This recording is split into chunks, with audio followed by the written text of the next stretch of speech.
Assalamu alaikum. Our today's topic of discussion is clavicle, and in this discussion we'll discuss uh, category of bone to which clavicle belongs, its function and its structure. So let's start. First of all clavicle, जिसको हम लोग Latin word में a small की भी कहते हैं, वो एक लॉन्ग बोन की टाइप है. इसके फंक्शन को देख लेते हैं कि ये हमारे शोल्डर को सपोर्ट कर रही होती है, जहाँ पर सो दैट के आर्म्स पर डिफरेंट मूवमेंट जो है ना वो टेक प्लेस हो सके, जैसे कि अडक्शन और अबडक्शन, मतलब कि ऐसी मूवमेंट्स जिससे हमारा forelimb away from the trunk move करे. नेक्स्ट जो है, क्लैविकल का एक और फंक्शन भी है कि ये ट्रांसमिशन ऑफ वेट में भी हेल्प कर रही होती है, कि जो भी हमारा फोरलिम का वेट होता है ये उसको ट्रांसमिट कर रही होती है स्टर्नम पे. तो in other words we can say that कि ये लिंक होता है हमारे फोरलिम में और स्टर्नम में, क्लैविकल. इसके स्ट्रक्चर की बात कर लेते हैं. तो इसका स्ट्रक्चर जो है उसमें इसकी लॉन्ग सिलेंड्रिकल शॉफ्ट होती है. इसके अलावा 2 एक्सपेंडेड एंड्स होते हैं जिसको हम लोग लेटरल एंड और मीडियल एंड कहते हैं. लेटरल और मीडियल एंड हम लोग इस हिसाब से कहते हैं कि मीडियल एंड जो है मतलब कि हॉरिजॉन्टली लाई कर रही होती है, और medial end that is toward the medial plane, और lateral end that is away from the medial plane. तो इस हिसाब से जो है ना वो हम उनके एंड्स को लेटरल और मीडियल एंड्स का नाम दे रहे होते हैं. क्लैविकल की डेवलपमेंटल प्रोसेस को हम लोगों ने लास्ट लेक्चर में भी डिस्कस किया था कि क्लैविकल एक ऐसी बोन होती है जो कि इंट्रामेम्ब्रेनस मॉडल ऑफ ऑसिफिकेशन से भी डेवलप हो रही होती है और इंट्राकार्टिलेजिनस मॉडल ऑफ ऑसिफिकेशन से भी डेवलप हो रही होती है. तो ये क्लैविकल का छोटा सा इंट्रो था. नेक्स्ट हम लोग इसके साइड डिटर्मिनेशंस को देख लेते हैं. In side determinations we discuss the characters of that structure to which the clavicle belongs. तो इसके सबसे पहले एंड्स की बात कर लेते हैं. जो क्लैविकल का लेटरल एंड होता है वो फ्लैट एंड होता है, जबकि क्लैविकल का मीडियल एंड होता है वो क्वाड्रिलेटरल होता है. क्वाड्रिलेटरल मतलब कि जिसकी 4 साइड्स होती हैं. लेट मी शो यू कि क्लैविकल के एंड्स की बात कर रहे थे हम लोग कि क्लैविकल का जो लेटरल एंड है वो फ्लैट है, जबकि इसका जो मीडियल एंड है वो क्वाड्रिलेटरल है जिसकी 4 सर्फेसेस हैं. इसकी जो शॉफ्ट होती है, शॉफ्ट की बात कर देते हैं, सिलेंड्रिकल शॉफ्ट, वो बिल्कुल स्ट्रेट नहीं होती, जैसे कि हम लोगों ने अभी देखा है कि वो स्लाइटली कर्व्ड है. स्लाइटली कर्व्ड इसलिए है ताकि जो इसका मीडियल एंड जिसमें 2/3 पार्ट ऑफ अ क्लैविकल आ रहा है, और इसका जो लेटरल एंड जिसमें 1/3 पार्ट ऑफ अ क्लैविकल आ रहा है, ताकि वो कन्वेक्स और कनकेव फॉरवर्ड शो करें. इसका जो मीडियल पार्ट है जिसमें 2/3 पार्ट ऑफ क्लैविकल आ रहा है वो कन्वेक्स फॉरवर्ड होता है. ये आप देख सकते हैं कि ये बाहर की तरफ जो है ना वो थोड़ा निकला हुआ है, कन्वेक्स फॉरवर्ड है, जबकि इसका जो लेटरल पार्ट है वो कनकेव फॉरवर्ड है, मतलब कि अंदर की तरफ ही इनवर्ड बैंड है.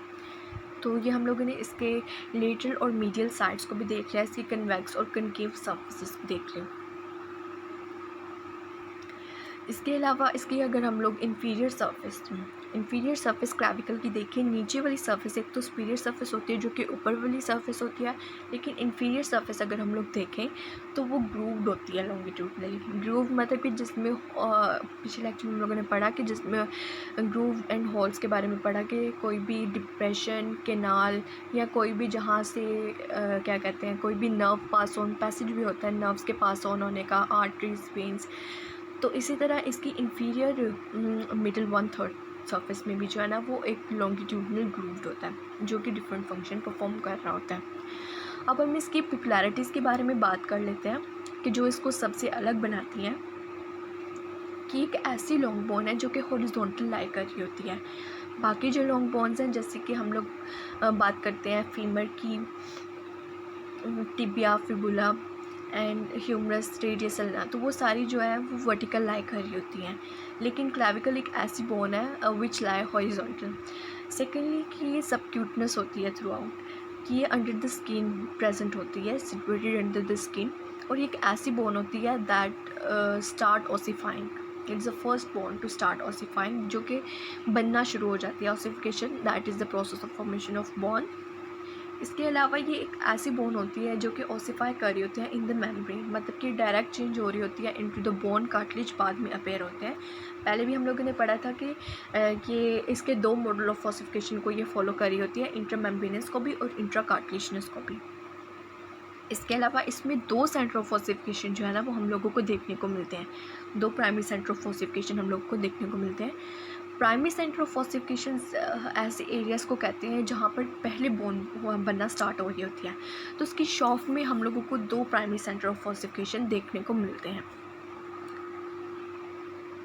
मेडलरी कैविटी के बारे में बात करते हैं। मेडलरी कैविटी एक ऐसी कैविटी होती है जो कि इनर मोस्ट क्या कहते हैं स्ट्रक्चर होता है बोन का, जहाँ पर डेड बोन मैरो और येलो बोन मैरो जो है वो प्रेजेंट होता है।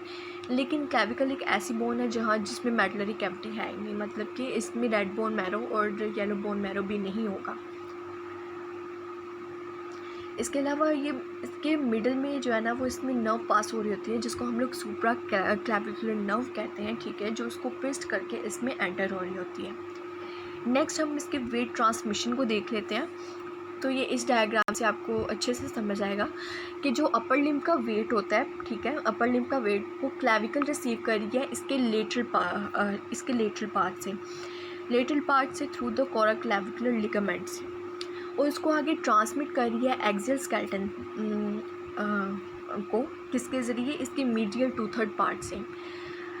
फिर से रिपीट कर देती हूँ कि अपर लिम्ब का जो वेट है वो ट्रांसमिट हो रहा है क्लेविकल को इसके लेटरल पार्ट से, किसके ज़रिए, through the coracoclavicular ligament से, और नेक्स्ट वो एक्सियल स्केलेटन को पास ऑन कर रही है किसके ज़रिए से, इसके मीडियल पार्ट से।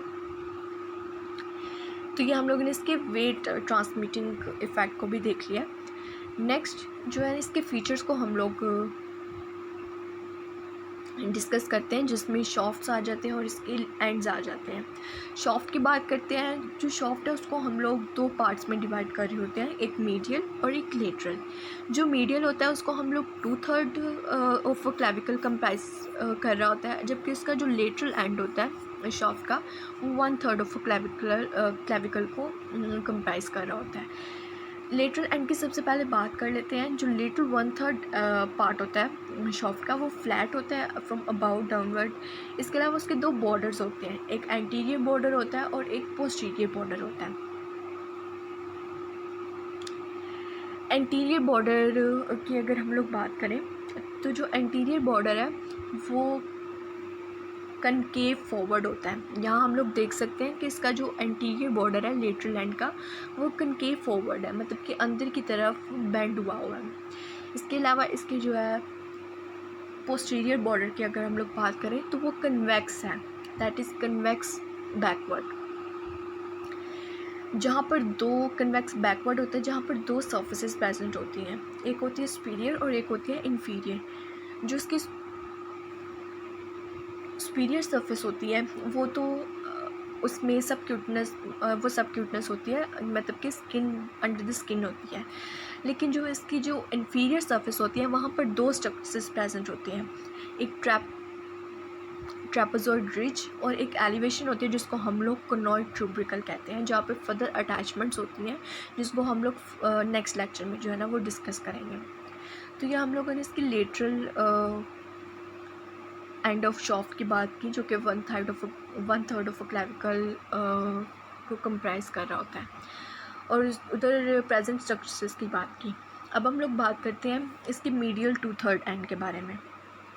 वो राउंड होता है और क्वाड्रिलेटरल होता है, जहाँ पर 4 सर्फेसिस प्रेजेंट होती हैं। उन 4 सर्फेसिस में एंटीरियर, पोस्टीरियर, उसके अलावा सुपीरियर और इन्फीरियर सर्फेसिस जो है ना वो आ जाती हैं। इसकी जो इन्फीरियर सरफेस होती है वो कन्वेक्स होती है, मतलब कि बाहर की तरफ होती है, ठीक है, और इसकी जो पोस्टीरियर सरफेस होती है वो स्मूथ होती है। इसके अलावा इसकी सुपीरियर और इन्फीरियर सर्फेसिस की बात कर लेते हैं, सुपीरियर और इन्फीरियर मीडियल पार्ट की बात कर लेते हैं कि वो रफ़ होते हैं। इसकी जो इन्फीरियर मिडिल पार्ट होता है वो तो शो कर रहा होता है, मतलब कि ओवल इम्प्रेशन शो कर रहा होता है, रफ़ ओवल इम्प्रेशन जो है ना वो उधर होता है। अब इसके लेटरल हाफ़ की बात कर लेते हैं। मीडियल पार्ट के लेटरल हाफ़ की अब हम लोग बात कर रहे हैं, जो कि लेटरल एंड की तरफ होगा। वहाँ पर एक स्ट्रक्चर प्रेजेंट होता है जिसको हम लोग लॉन्गिट्यूडिनल सबक्लेवियन ग्रूव कहते हैं। इस डायग्राम में हम लोगों को वो नज़र आ रहा है कि इसकी लेटरल साइड पर एक लॉन्गिट्यूडनल ग्रूव प्रेजेंट है जिसको हम लोग सबक्लेवियन ग्रूव कहते हैं।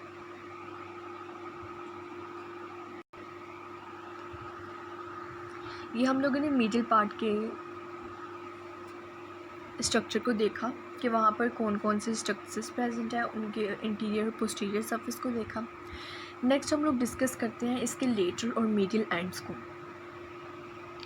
लेटरल एंड जिसको हम लोग जो है एक्रोमियल एंड भी कहते हैं। इसको एक्रोमियल एंड इसलिए कहते हैं क्योंकि स्कैपुला के एक्रोमियम प्रोसेस के साथ मिलकर आर्टिकुलेट करके एक्रोमियोक्लेविकुलर जॉइंट बना रहा होता है, जबकि इसका जो मीडियल एंड है उसको हम लोग स्टर्नल एंड कहते हैं, जो कि क्वाड्रिलेटरल होता है और जो कि स्टर्नोक्लेविकुलर जॉइंट बना रहा होता है। इसके लेटरल एंड पर एक फैसेट होता है जो कि आर्टिकुलेट करता है एक्रोमियन प्रोसेस के साथ और बना देता है एक्रोमियन क्लेविकुलर जॉइंट। जबकि इसके मिडिल एंड की बात करें तो वहाँ पर जिसकी 4 साइडेड स्ट्रक्चर है वो आर्टिकुलेट कर रहा होता है स्टर्नम के ऊपर वाले पार्ट जिसको हम लोग मैन्यूब्रियम स्टर्नाई कहते हैं, उसकी क्लेविकुलर नोच के साथ जो है ना वो ये आर्टिकुलेट करके स्टर्नोक्लेविकुलर जॉइंट बना रहा होता है। अब वहीं पर ये नीचे इंफीरियर सरफेस मतलब कि इंफीरियर एस्पेक्ट में एक और सरफेस के साथ जॉइंट बना रहा होता है जिसको हम लोग फर्स्ट कोस्टल कार्टिलेज कहते हैं। उसके साथ भी ये फर्दर आर्टिकुलेशन कर रहा होता है इस लिगामेंट्स के ज़रिए, जिसको हम लोग कोस्टोक्लेविकुलर लिगामेंट कहते हैं, कि ये मतलब कि इंफीरियर साइड पे अपनी इंफीरियर साइड पे एक और स्ट्रक्चर के साथ आर्टिकुलेशन कर रहा होता है जिसको हम लोग costal cartilage of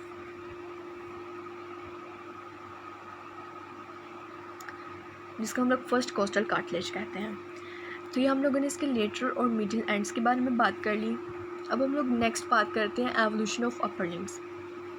evolution of upper limbs के पहले जो है मतलब कि एंशियंट टाइम्स में जानवरों के अपर लिम्स कैसे थे और अब ह्यूमन बींग्स मतलब कि इवॉल्व करके वो कैसे हो गए हैं ह्यूमन बींग्स में अपर लिम्स। तो 4 लिम्स जो है ना वो बेसिकली इवॉल्व हो रहे हैं पेक्टोरल फिन्स ऑफ फिशेस से। टेट्रापॉड्स में ये था कि चारों के चारों 4 लिम्स और चारों के चारों लिम्स जो थे उनको यूज़ किया जा रहा था लोकोमोशन के लिए, स्पॉटिंग फंक्शन था उनका, मतलब कि उनके वेट बेरिंग फंक्शन थे। लेकिन ह्यूमन इंसेस्टर्स में ये जो है फंक्शन चेंज हो गया। अब जो 4 लिम्ब थे उनको फ्री कर दिया from the weight bearing function, उनको डिफरेंट फंक्शंस के लिए यूज़ किया जाने लगा, जैसे कि मोबिलिटी हो गई, इसके अलावा प्रीहेंशन इसका मतलब यही होता है ग्रास्पिंग और सीजिंग, और फीलिंग, पिकिंग। तो इन सब चीज़ों के लिए 4 लिम्स को यूज़ किया जाने लगा ह्यूमंस में।